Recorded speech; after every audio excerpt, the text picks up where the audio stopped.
Hi, you're listening to The Sociology Show, a podcast about absolutely anything to do with the wonderful world of sociology.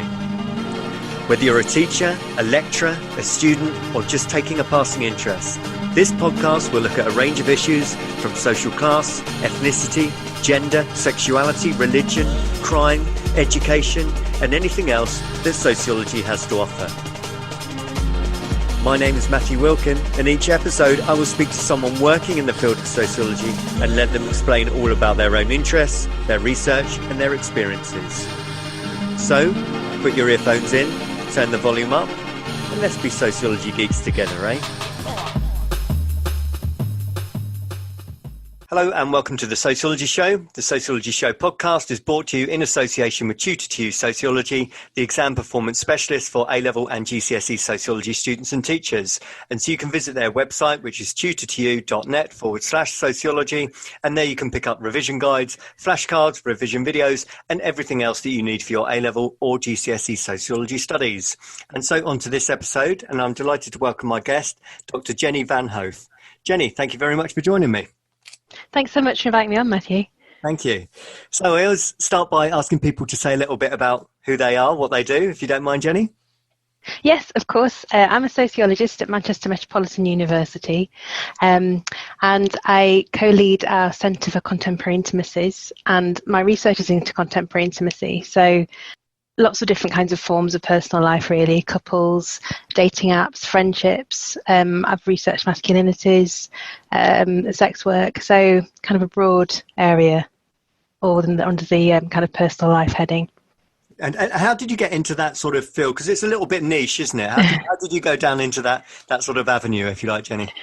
I studied sociology at Manchester University, and I was taught by David Morgan, who is one of the most influential sociologists in British sociology, and he taught me a course on intimate relationships, and that's where and then helped me get PhD funding after that. So it really is all down to him. Wow, that's amazing. And because it sort of sounds, if you don't mind me saying, it sort of sounds a little bit more psychological or counselling or something like that route rather than sociological. Is that fair, or have I got that completely wrong? That's really interesting. Actually, it's one of the things that I'm most interested in is turning like a sociological lens onto these things. So, for example, I did some research on infidelity, and it's hardly been studied at all from a sociological perspective. And I think this is because it's seen as an individual thing, something that's private, something that is like an individual kind of pathology. And I think as sociologists, all these very individual relationships and experiences can tell us a huge amount about how we experience relationships, how we view them more generally. So I think sociology, I'm definitely a sociologist, and I do think sociology can offer a huge amount to the study of intimacy and things you would have previously regarded as private or secret even. I think using our sociological imagination when we're kind of looking at these things can just provide so much insight. And I've got to see where you kind of got into this, because I wondered how much it links up with sort of like topics of the family or something like that in terms of relationships, the contemporary nuclear family, etc., and how much we've moved away from that. Do you sort of delve into the areas of the family structure and so on as well?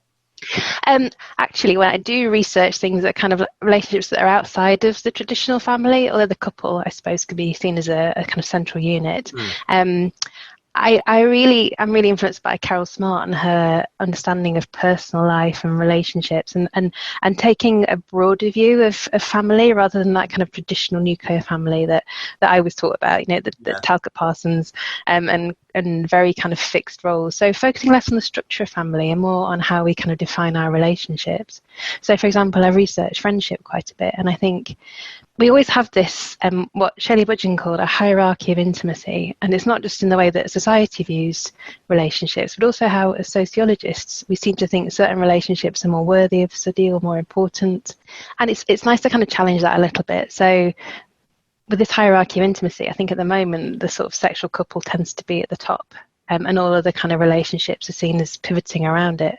And actually, people today have diverse relationships and friendships, even things like pets and things like that. If we take a much more a broader view and a more inclusive view of personal life. We can see about how all these different kinds of relationships have different meanings, and it's more about the practice, the doing of these relationships, and how they fit in with a structure, for example. Does that answer your question? Yeah, it does. And you just brought up something that I was going to ask you particularly about, and that's to do with change. This idea of relationships, or how our relationships have changed, seems to be really dramatic in the last 10, 15, 20 years. I don't know if that's the advent of the internet. I don't know what it is, but our relationships seem a lot more fluid or short-lived or serial monogamy. You know, why do you think there has been such a shake-up in that in a relatively short period of time? I think, first of all, I would question how much of a change there's been. I think sometimes this is overstated, perhaps by some of the sort of individualization theorists like Giddens, who have suggested we had this huge transformation of intimacy, going from one very traditional structure to a much more fluid, pure relationships. And I think we have obviously seen a lot of change, but there's also a lot of continuity. So in relationships, I think like still very heteronormative in society. We still view sort of the sexual couple as the centre of personal life, and so that suggests that actually there's a lot of very kind of normative frameworks that have stayed in place. But there has been a huge change as well. Things like the internet have changed at least the way we kind of communicate with each other. But I would definitely be careful about overstating the extent of this change. I think there are certain things that have changed. For example, I think today's under 25s in the UK are the first generation that they're more likely not to marry than to marry. And that has been a change. But I'm not sure it's because people are rejecting couple or the family. It might be all different kinds of reasons, you know, financial reasons, for example. Austerity has had a huge impact on relationships. And while a lot of people are staying single, a lot of people are not having children, we still see our lives in those very normative kind of frameworks and stories, I think. So there's a lot of different things going on. Yeah, I read something about, say, the Tinder generation. And although there's a lot more kind of casual relationships, short-lived relationships, friends with benefits, shall we say, ultimately, those people are still looking for the stable, traditional relationship at the end of it. Yeah, absolutely. I think Tinder and dating apps are so interesting. And there's a lot of, there was kind of apocalyptic talk when Tinder kind of came on the scene. 2012 it was launched, and it seems to have completely revolutionized relationships. And again, I would question that. I did some research on Tinder. I interviewed heterosexual men that were using it, because we don't have a huge amount of information on men, how they have their relationships. And while there was a lot of casual sex and kind of hooking up that was facilitated by the app, they also still framed their use of Tinder in terms of wanting a relationship and looking for a relationship. And so it's like more than one thing can be happening at once. So, and I think it also makes it more visible. So it seemed like casual sex and hooking up was all that was happening. And in fact, that's not necessarily a new thing. People have always been having casual sex. And I think it just made it more visible and drew attention to it.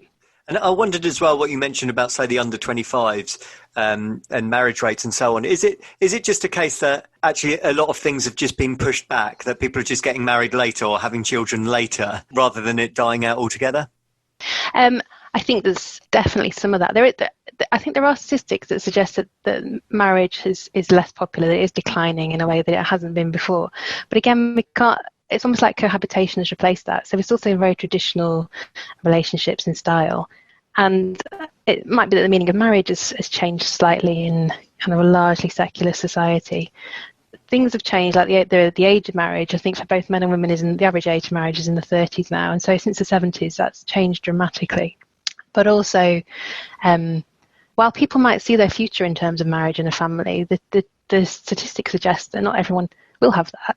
And I think that's really important that we research things like singlehood and the kind of the more diverse ways that we can support each other and visualize our lives, really.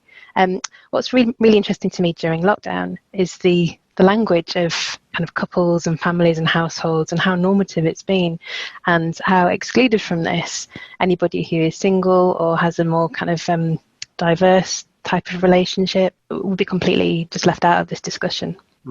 So can we go into some of your own research then? So you mentioned intimacy is a big part of what you researched. Do you want to tell us a little bit more about that, Jenny? I see lots of different kinds of intimacy. So my PhD was on couple relationships and how much relationships had changed with that kind of transformation of intimacy. And I think I found that just really how, while the kind of outward way that we present our relationships and the talk about relationships and equality in particular, gender equality and heterosexual relationships had really, the talk about that changed. Actually, intimacy was kind of underpinned by very normative, heteronormative expectations, experiences. So far from kind of having these very fluid, free relationships, they were much more traditional in the actual structure than you would necessarily expect. And really that was cohabiting. Like when couples start to cohabit, traditional roles seem to become more overwhelming to that relationship. So my research intimacy has really just been like kind of just looking to see how people actually live their lives, really. And again, I recently wrote something about infidelity, and that was really interesting because it's such a hidden kind of intimate relationship, and it's seen as such as, because the couple is really the center of intimate life, I think, the way we view relationships today, that anything that threatens it is seen as really damaging. So what's happened is there's been a massive hardening of attitudes towards infidelity. So people disapprove of it a lot more now than they did, say, 20 years ago. And I think that's really interesting because it suggests that rather than becoming more diverse in our relationships, we're actually kind of entrenched this couple norm. And it really underpins a lot of our relationships. It underpins our friendships as well. So I studied friendship and how when people break up in their couple relationship, when people have a relationship breakdown, how that impacts on their friendships. And it seemed to have a huge impact because all these things are all interlinked, obviously. When people have been in couples, they'd neglected their friendships.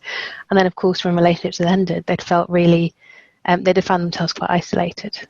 So it's really recognising how all these things kind of work together, how there are systems of intimacy, and how this hierarchy of intimacy really places the couple at the centre of personal life in a way that's often quite damaging for people within those couples and for people excluded from them as well. That's really interesting. Almost in a way, you said we've gone more traditional, because something like monogamy or remaining faithful in a relationship, you might associate that with the more kind of conservative right of centre view, but actually it's across the whole political spectrum, isn't it? That people tend to hold on to the belief of monogamy and staying faithful in a relationship. Yeah, it's really, studying that was really interesting to me. And you can see this in like the NatSal figures, the survey of sexual attitudes and lifestyles, how younger people in particular really disapprove of infidelity and are really attached to monogamy. And there's been research about this because quite often there's a real mismatch between people's practices and their beliefs and how this matches up, really, because it's like there's never been more opportunity to be unfaithful with the internet, with married dating sites like Ashley Madison. There are statistics about how many people on Tinder are in relationships, but at the same time we disapprove of it more. So there's a lot going on there. I'm not entirely sure of what is happening there, but it's really a lot of different kind of things seem to be coalescing in our attitudes towards infidelity and the way we disapprove of it.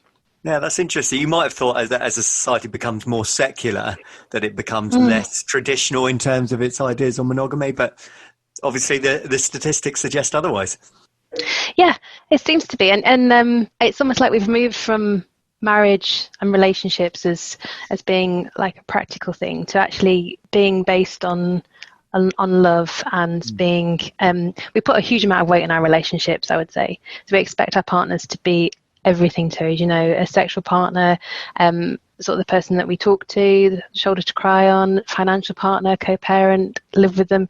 And I just think it's possibly too much weight for relationships in many cases. Yeah, but I was going to ask you that. Is that one of the reasons perhaps why relationships are more likely to break down or divorce rates go up or short-lived relationships? Are we expecting far too much? I think our expectations of relationships are just insanely high now, definitely, and and in ways that lots of different people fulfill those roles in the past. So there's various things going on there. So you expect everything from someone and you're probably not going to get it. Then you're more likely to have an affair possibly, or look for something elsewhere. But at the same time, if you expect all those things from your relationships and your partner strays, then it's going to be even more hurtful because the relationship is so much more important in your life. So yeah, definitely. And can we approach that subject that a lot of people don't like to talk about? And I spoke to Dr. Alicia Walker on her research about intimate relationships and infidelity, and it's one of the most popular episodes I've recorded, actually. And a lot of people were really kind of shocked by the outcomes, particularly about female cheating as well, actually. So first of all, before we look into what you found, why do you think people are so cautious about studying that as a subject within sociology? I've just reviewed Alicia's new book, actually, right. We can definitely talk about that. Yeah. But I think for a start, it's a really difficult thing to research. I really struggled to find people to talk about it. In fact, it was part of another study that I did that people talked about it in kind of a different context. But it's very hard to research using sociological methods. I think it must be something that's very difficult to get funding for. And I think, again, it's seen as something that's really private, something that is almost beyond the realms of sociological research, that it's something that's private and it's difficult. The other thing is, I think, it's the stigma attached to it. So I think, for sociologists, it's really important that we can look to explore and account for things without actually condoning them or passing any kind of judgment on them. I'm just going to ask you, is one of the difficulties defining what cheating, if you like, or infidelity actually is? Because people have different boundaries, don't they? I was reading a thing the other day about someone saying that they thought it was unacceptable if your partner watched porn, for example. That's cheating. And quite a few other people said, no, that's not cheating, that's fine. So I wondered if there's a difficulty in operationalising what infidelity actually is. Definitely, I think that's the case. I think that in the context of the internet, that's definitely changed as well. I had a respondent whose partner used porn excessively, and that was a betrayal to her. And then, of course, a lot of and when I talk to students about it, when I teach this with students, a lot of them think that sort of like texting or being in communication with someone else is betrayal or infidelity. Yeah. So I think it's really difficult. And Duncan and Marsden did research on this in the 90s, and they suggested that basically the infidelity just has this huge scale that it can span from like a one-night stand or chatting to somebody to like long, full-blown several-year affairs. So definitely its meaning varies, and with the internet that's changed more. The Sociology Show podcast relies on the kind contributions of sponsorship and donations. If you enjoy the show, then you can help with the hosting costs by donating as little as £5 on the GoFundMe page. Simply visit uk.gofundme.com and search for the Sociology Show. If you can donate, then you will be sent a Sociology Show pen as a small thank you for your continued support of the show. And we've just mentioned Alicia Walker's work as well. I just wondered how your work compares to her, or if you've got any comparisons, how it aligns with Alicia's work. I'd ask people to go back and have a listen to that episode as well if they haven't already. But yeah, how does your work compare to hers, Jenny? So Alicia looked at women and found women were motivated by sex, and then men tend to be more motivated by emotional validation and friendship, which is really interesting. It kind of reverses what we traditionally think about infidelity. I only included research from women, and yeah, my findings are quite different from hers. Although her users were using Ashley Madison, which is that is like quite a deliberate seeking out of an affair. So mine were more it were kind of things that happened at work or things like that. It wasn't, according to them, they hadn't sought them out. So I interviewed women, and what I noticed was that they felt that they had to talk about the affair as being meaningful, or including like framing it around love or uncontrollable passion, because they knew how much disapproval they get, basically. And it's almost like we can forgive an affair if someone's in love, but if it's just for sex, then that is seen as really sort of just really deviant. And I thought that was really interesting, just how they framed it. There is women basically suffer the consequences for infidelity more than men, and that came through in the interviewees, that they were aware that that women who cheat are seen through a much harsher lens and judged much more harshly. And it's I think worldwide, I think it's the number one cause of divorce and domestic violence. So yeah, I think seeking to understand it is something that can only be a good thing from a sociological perspective. So what differed? Alicia said, yes, it was often just for sex. So did you find a different reason for why it happened for many females?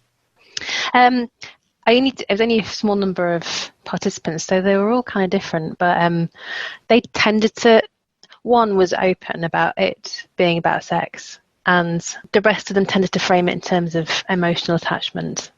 What was quite interesting was that all of the participants said that they would like to have an open relationship. And I think we see loads in the media, in sociology definitely, about polyamory and open relationships. But none of them felt able to have those discussions. And they all said that, if they just having that discussion would undermine their relationship. So I think one of the reasons we're so disapproving of infidelity is because open relationships are now more prominent and they're seen as an alternative. But actually, within the couple, it's very hard to open a relationship. It's very hard to talk about having to become polyamorous. So I think a lot of them struggled with that. What my research showed was that once you're in a couple, monogamy is seen as a sign of commitment, and it's presumed as well. It's not, most people don't have a discussion about becoming monogamous. It's just assumed that once you're serious with somebody that you will be monogamous, and there's not even a discussion, like you said, about definitions, about what that actually looks like. Yeah. So I think that's really interesting that that by being in a couple, you're kind of committing to being monogamous without discussing it and what that means. Yeah, I kind of get that though, because well, I'm just thinking that if you don't want to be monogamous, then be single, or is that just a bit too simple thinking? No, that's so interesting. And the women, I used to interview women about their attitudes towards it, and that's what a lot of them said. Like, why would you cheat? Don't be in a relationship. And actually, I think, from what my research showed, an affair is an entirely different kind of relationship to either like hooking up or being in a couple. And for a lot of people in them, the secrecy is part of the attraction. Because people who are polyamorous still will cheat and have secret affairs. There's something about that secrecy, the danger of it, that is really thrilling for them, I think. So it's part of the threat, and it's also part of the allure of it, I think. Well, it's often used, in something like soap operas, or if you watch something like Love Island or something like that. Those are the juicy stories that people get addicted to. So I wonder if there's something psychological, the danger element of it. Is that all part of it? Possibly. I think it definitely offers something different to a traditional couple relationship. There's and I think that's what's really interesting with Alicia Walker and her subjects. People on Ashley Madison, when that was hacked in 2015, so that they leaked the email addresses of everyone who's using it, the consequences for people were so devastating. There were 2 suicides because of it. And that's one of the things that I'm really interested in about infidelity, that this is something that is so threatening, that is so that if people were found out, it would be so terrible to their lives and have such a huge impact, but they continue to do it. I think that's absolutely fascinating. Yeah, well, that is an interesting thing, because I'll be honest, from my point of view, the thought of being cheated on is one of the most painful, most unbearable things I can think of. Why do you think that is? Because I think for many people, if you ask them, some of the worst things that have happened to them outside of losing a loved one or death of a loved one, being cheated on is right at the top of some of the most painful things that could happen to an individual, I think. Yeah, I completely agree. It is like seen as the ultimate betrayal. And one of the women that I interviewed who wasn't cheating, but she was talking about her partner, and she was discussing about how he had got himself into huge amounts of debt, to the extent that bailiffs turned up at their door and took a load of her possessions. And she said, when she was telling me this story, she said, well, at least he didn't cheat on me. So there's something particular about sexual cheating that is seen as such an ultimate betrayal. And I think it goes back to what we expect from our couple relationships, that this person is everything to us. And the idea they have a secret life, that they're doing something else, some other kind of intimacy, is so threatening. And I completely understand it and get it. But I don't know what the solution is, whether we need to be more pragmatic when it comes to relationships. I'm not sure. Yeah. But I totally agree. It goes back to what you said about that expectation of expecting our partner to be everything, which is putting ourselves under a huge amount of pressure, isn't it? I mean, Alicia Walker used the idea of outsourcing, that sometimes, sometimes a partner gives you everything apart from one thing. and that's outsourced to someone else. You know, they might be your best friend, they might give you comfort, empathy, support, but they don't give you an orgasm, I think she mentioned. It's about that idea of outsourcing, but is that going back to the main issue, that we are fundamentally expecting far too much for our partner to be everything that we require? I guess, I read that she wrote that. I think that was really interesting. That, and the people that she interviewed as well, they didn't want to get divorced. So mostly married people, and they wanted to stay in their relationships, but they needed this other thing that they couldn't get. I think you're right. I think it goes back to that idea of wanting too much. And Esther Perel writes about this as well. She's quite famous writing about relationships, modern relationships and infidelities, that we just expect so much from relationships. And she says it's more about actually not about the relationship. And I think this is really interesting, that people cheat in good relationships, in relationships where they're really happy and fulfilled by their partner. It's more about the self and about wanting to explore, I don't know, other alternate futures or other aspects of ourselves, or just to be seen differently. So I think there's a lot of that happening as well. I wonder if there's a wider thing as well, Jenny. I saw something the other day about there's a societal expectation at the moment to be happy and to be positive all the time. And actually, humans aren't supposed to be like that. You know, we do have ups and downs. We have good days, we have bad days. And it's the same with relationships. They're not always going to be 100% perfect. In fact, it wouldn't be a relationship if they were. Exactly. I think that's really important. And I think we're actually really punitive in our relationships as well, where I can't remember who said it, I think a philosopher, but that if we have these very long relationships, we live for a very long time, and one slip is seen to be the end of a relationship. And instead of taking a broader view where you view a kind of relationship in its entirety and think one slip, but that's amazing if you manage just to have one slip in a lifetime of a relationship. So we're very quick to move on and kind of to leave our partners. That's what Esther Perel writes about, that the instinct is to move on and leave a relationship when someone has an affair or messes up in any other kind of way. And I think that goes back to our expecting a huge amount from relationships, and that they will be fulfilling in all these kinds of ways. And when you look at research, sociological research on the actual lived experience of relationships, people like Jackie Gabb's written about it really beautifully about couples. For most people, it's pretty mundane being in a relationship, and I don't think that's shown in kind of media depictions of relationships or expectations of how they should be. But actually, that it's not that exciting, and that's fine. That's an interesting idea. Yeah. Could you tell us something else, Jenny? So you talked about intimacy, you talked about commitment, infidelity. What else does your work explore to do with couples? The first thing I wrote, which gets cited a lot, was about housework, and I think that's really interesting. That someone's seen as a little bit dull, a bit kind of, it's been done really, but it's something that is really important to people, to their kind of everyday reality of being in a relationship. And that's part of the couple thing, that the kind of mundane, boring, everyday things can, and also how far we are from kind of equality in relationships in those terms. And I think the pandemic has really highlighted that, and that women have kind of had to pick up the majority of doing childcare, housework, and these just the kind of way that the jobs are and things like that. It's just expected that that women have to sacrifice their careers or kind of pick up the domestic more. And I think we thought we'd moved on further, that we would have more equality, and it's really rolled back with the pandemic, but also it's highlighted all these kinds of inequalities that still existed. I wonder, because this is something I'm very much interested in, how couples often naturally, I'm talking about heterosexual couples, often seem to over time naturally start to fall into those traditional roles. I'm even thinking, working in the field of sociology and working with sociology teachers, I'm working with a lot of people who you'd say are very liberal and often feminists, etc., and then later on end up falling into very traditional roles. And I just wondered why that happens. Over a period of time, it does seem to be that people fall into those roles. I think that's so interesting. And yeah, you're right. Heterosexual relationships, they just start to be almost overwhelmed by traditional kind of roles. I think cohabiting is the first. Once people move in together, it's the couples that I researched. They said they tended to fall into these roles. But also, couples were less interested in kind of reimagining them and kind of challenging these inequalities and actually disguising them to me. So there was a way of like justifying them.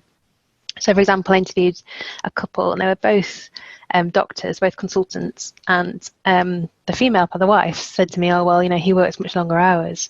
And I, well, he's able to because you're doing all the childcare and all the housework, and it's those kinds of narratives that still exist, that men are defined in terms of employment and the women in terms of relationships, and it's damaging to both partners, really. It means men can less likely to take parental leave and things like that. So I think it's these structures that just overwhelm us, and I think that's part of just the fact that we live in that patriarchal society still. Yeah, a male friend of mine, he said that he was, when he looks back, he missed out on his child's first words and his child's first steps and so on. So I asked him why he took on that much more of the breadwinner role. And he said once he had a child, he felt this overwhelming necessity, urge, desire to be a provider, protector. And he was, was that kind of, he was questioning, was it biological? But as soon as he had a child, he just felt this overwhelming thing to want to protect and provide for his wife and his daughter. I just wonder, I know sociologists, we shouldn't really think more biologically, but I wonder if there is something in our evolution and desire to want to do those things. I think that's really interesting. And I'm sure, I would never dismiss sort of biological urges and things like that, but I think the fact that it manifested in terms of working harder and that's sociological, that's societal, isn't it? That's how, by protecting his child, he had to go and work and be away from them. So there's definitely a social aspect to that, I think. Yeah. Thank you, Jenny. Thank you. So tell us, where can people find out more about your work, read more about your work? I know you're on Twitter as well. Yes, I'm on Twitter at JennyHVH, and at Manchester Metropolitan University in the Sociology department. We have a research centre, the Research Centre for Contemporary Intimacies, Genders and Sexualities, so you can find us there as well. And I think a lot of people would be really intrigued by that avenue of sociology. Maybe they've never even thought or contemplated that before. Maybe if you're thinking about going to university, check out Manchester Met. That might be an area to have a look at for a lot of students as well. Absolutely, yeah, yes. I teach 2 modules on my research interests, so absolutely. I always think, Jenny, if you're a sociologist, you're naturally quite nosy. So if you can research something about intimacy, sexual practices, commitment, infidelity, I think we're all interested in those sort of areas, aren't we? I think that's exactly my motivation, to be honest. I'm very nosy. Great. Well, thank you so much for your time today, Jenny. I really appreciate it. Thank you, Matthew. Bye now. Bye. The Sociology Show podcast relies on the kind contributions of sponsorship and donations. If you enjoy the show, then you can help with the hosting costs by donating as little as £5 on the GoFundMe page. Simply visit uk.gofundme.com and search for The Sociology Show. If you can donate, then you will be sent a Sociology Show pen as a small thank you for your continued support of the show. Thank you for taking the time to listen to the podcast. If you would like to contact the show or be interviewed, then please email the Sociology Show podcast at gmail.com.